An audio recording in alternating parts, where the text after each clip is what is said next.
আসসালামু আলাইকুম। আইএমএফ এর প্রস্তাবকে বা সুপারিশকে বা পরামর্শকে নাকচ করে দিল বাংলাদেশ সরকার।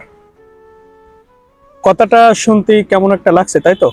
প্রিয় দর্শক, আমি আমার সাইটে স্ক্রিনশট দিয়ে দিচ্ছি। এটা দেখলে আপনারা বুঝতে পারবেন যে আইএমএফ বাংলাদেশে আসছিলেন গত 12 থেকে 16 জুলাই ছিলেন এখানে অর্থমন্ত্রী সহ আরও সংশ্লিষ্ট অনেক কর্তৃপক্ষের সাথে ওনারা মিটিং করেছেন। মিটিং করে সরকারের আর্থিক সক্ষমতা দেখে পে স্কেলকে 2 বছর পিছিয়ে দেওয়ার পরামর্শ দিয়েছিলেন। কিন্তু বাংলাদেশ সরকার বর্তমান প্রধানমন্ত্রী জনাব তারেক রহমান সহ অর্থ মন্ত্রী যিনি আছেন আমির খসরু মাহমুদ চৌধুরী, ওনারা সিদ্ধান্ত নিয়েছেন যে বাংলাদেশের এই প্রেক্ষাপটে দীর্ঘ 1 যুগ পে স্কেল বাস্তবায়ন হয় নাই। অষ্টম পে স্কেল যেটা করা হয়েছিল, এখানে অনেক বৈষম্য থেকে যায়, যেটা কর্মচারীরা তাদের ন্যায্য দাবি অধিকার যৌক্তিক দাবি থেকে বঞ্চিত।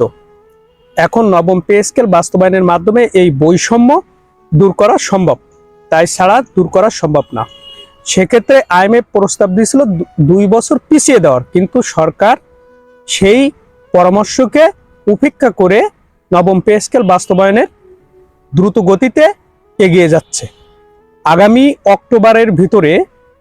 অক্টোবরের ভিতরে পে স্কেল জনিত সকল সমস্যার সমাধান করে দেবেন। কিন্তু কর্মচারীদের এখন একটাই চাওয়া, যেহেতু মহান জাতীয় সংসদে মাননীয় অর্থমন্ত্রী ঘোষণা করেছেন যে পে স্কেলের জন্য বরাদ্দ রেখেছেন এবং পে স্কেল বাস্তবায়ন করবেন, সেক্ষেত্রে তিনি ঘোষণা করেছেন 1 জুলাই 2026 থেকে পে স্কেল কার্যকর হবে। তাই যেদিনই প্রজ্ঞাপন জারি হয়, এক্ষেত্রে কর্মচারীদের চাওয়া যে এই আগস্ট মাস যেহেতু স্মৃতিবহুল মাস, এই আগস্ট মাসেই প্রজ্ঞাপন জারি হোক। সেই লক্ষ্যে দ্রুত গতিতে কাজ এগিয়ে যাচ্ছে। এখন এখানে অর্থমন্ত্রী বারবার সাক্ষাতে তিনি একটা কথাই বলেছেন যে সচিব কমিটির কাজটা এটা চূড়ান্ত পর্যায়ে রয়েছে, এখন কিছু সিদ্ধান্ত বাকি আছে যেটা মন্ত্রিসভায় অনুমোদন মিললেই প্রজ্ঞাপন জারি।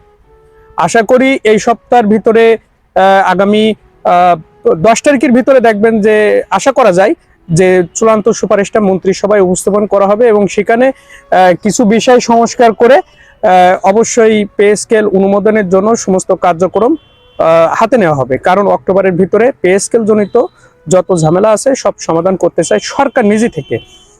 আর যেহেতু অনেকদিন হয়ে গেলে আবার 1 তারিখ থেকে কার্যকর ধরা হয়েছে, জুলাইয়ের 1 তারিখ থেকে, এটা অর্থনীতিতে ব্যাপক পড়বে, মানে চাপ পড়বে। যে কারণে আর্থিক সক্ষমতা সবকিছু বিবেচনায় রেখে ধাপে ধাপে হোক আর যেভাবে হোক পে স্কেল বাস্তবায়ন করতে চায় এই সরকার। অতএব আপনারা হতাশ হবেন না, হতাশা করার কোনো কারণ নেই। পে স্কেলের সমাধান হবে পে স্কেল বাস্তবায়নের মধ্য দিয়ে। শ্রমিক কর্মচারীরা বিশেষ করে বৈষম্যের শিকার, এই বৈষম্যটাও ঠিক করা হচ্ছে এই নবম পে স্কেলে। প্রিয় দর্শক, আইএমএফ এর কোনো পরামর্শ পে স্কেলের ক্ষেত্রে নিচ্ছে না সরকার, এবং পে স্কেলের সাথে আইএমএফ এর কোনো সম্পর্ক নেই, এটাও জানিয়েছেন সরকার। অতএব আমরা পে স্কেল পেতে যাচ্ছি, কর্মচারীরা পে স্কেল পেতে যাচ্ছে, হতাশা হওয়ার কিছুই নেই। প্রিয় দর্শক, ভালো থাকবেন। ভিডিওটি ভালো লাগলে অবশ্যই সাবস্ক্রাইব করবেন। আসসালামু আলাইকুম।